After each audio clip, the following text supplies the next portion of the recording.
Back to my channel. आज हम math का क्लास 7 का चैप्टर नंबर 5 यानी लाइन्स एंड एंगल्स पूरा करने वाले हैं।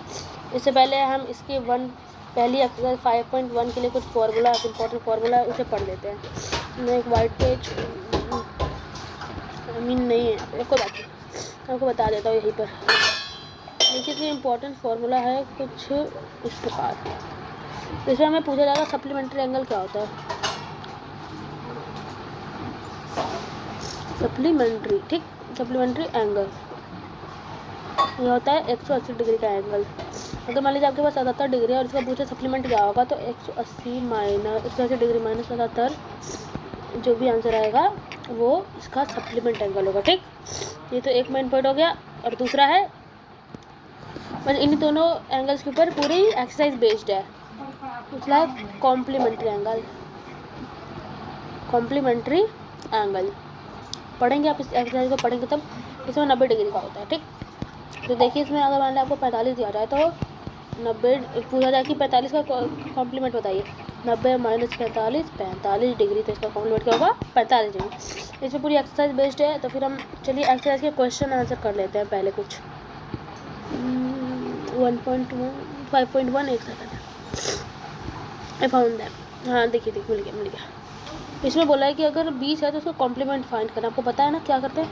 कॉम्प्लीमेंट 90 डिग्री का होता है। 90 माइनस 20, 63 माइनस 90 माइनस 63, 90 माइनस 63 और 90 माइनस 57, ये हो गया। सप्लीमेंट 180 का होता है 180 माइनस 105, 180 माइनस 87, 180 माइनस 54। ठीक हो गया। 2 क्वेश्चन करवा दिए मैंने आपको, आप सॉल्व कर सकते हैं। और इस क्वेश्चन में देखिए आपको बताना है कि ये क्या, इस दोनों पेयर्स को ऐड करना है, बताना है ये सप्लीमेंट्री है कॉम्प्लीमेंट्री है। तो 65 प्लस 11 90 डिग्री होता है, यानी ये क्या है कॉम्प्लीमेंट्री। ठीक, और 63 प्लस 27 ये भी कॉम्प्लीमेंट्री है। ठीक है, इसी तरह आपको पूरी एक्सरसाइज कर लेनी है ऐड करके। ठीक है, धन्यवाद। अब अगले क्वेश्चन पर चलते हैं। चौथा क्वेश्चन क्या है, find the angle which is equals to it complement. ऐसा एंगल बताना है जो कॉम्प्लीमेंट के इक्वल हो। Is equals to complement 90 degree का तो 90 डिवाइड बाई 2 45 आंसर होगा इसका।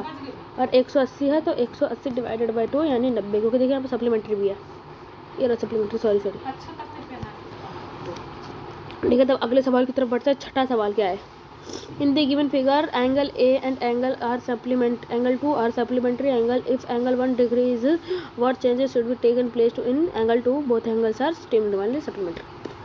इससे पूछा गया है कि अगर एंगल ए और एंगल बी मिलके एक सप्लीमेंट्री एंगल यानी 180 डिग्री का बना रहे हैं। हाँ, ये तो लीनियर पेयर है, ये तो बनेगा ही, ऑब्वियसली सी बात है। अगर बोला कि अगर एंगल ये छोटा हो गया, मान लो इतना बड़ा एंगल हो गया, तो एंगल 2 के साथ क्या होगा। सिंपल बात है, एंगल 2 ही हो जाएगा, एंगल 1 हो जाएगा। तो इसका आंसर हो जाएगा angle 1 decreases so the angle 2 are increase and the angle still remaining a supplementary angle. ठीक है, इसका आंसर हो जाएगा। तो अगला प्रश्न देख लेते क्या है। अगला question, can 2 angles be supplement if both of them are. ये देखिए, ये ऐसे दिए गए हैं, कुछ एंगल्स दिए गए हैं। एक्यूट एंगल, क्या 2 एक्यूट एंगल को प्लस करेंगे तो क्या एक सप्लीमेंट एंगल बन सकता है 180 डिग्री का। देखिए एक्यूट एंगल कहाँ तक हो सकता है। एक्यूट एंगल हमारा हो सकता है, पहले हम इसकी लास्ट पॉइंट से स्टार्ट करेंगे। हमारा एक्यूट एंगल हो सकता है 89 का। 89 प्लस 89 करेंगे तो क्या ये पॉसिबल नहीं, क्योंकि इसका 90 होगा आंसर, इसीलिए ये एक्यूट एंगल का गलत हो जाएगा। ठीक है, ऑब्ट्यूज एंगल हाँ हो सकता है और राइट एंगल भी हो सकता है। अगला करते हैं, if angle A is greater than 45, एक एंगल है जो 45 से बड़ा है, and angle B at angle is 45 degree is equals to 45।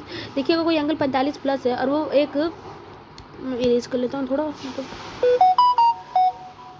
एक एंगल है वो 45 डिग्री का है, तो अगर वो 45 डिग्री प्लस है तो फिर जो दूसरा एंगल होगा 45 डिग्री माइनस होगा ना। अगर हमें कॉम्प्लीमेंट्री बनाना है तो इसका आंसर होगा less 45 degree less than 45 degree. ठीक, आगे है, if 2 angles are complementary then sum is complementary का क्या होता है 90, 180 adjacent angles are supplementary they from 180, इसका भी आंसर हो जाएगा। इसमें तो आपको बस देख के बताना है कि वर्टिकली अपोजिट एंगल कौन है।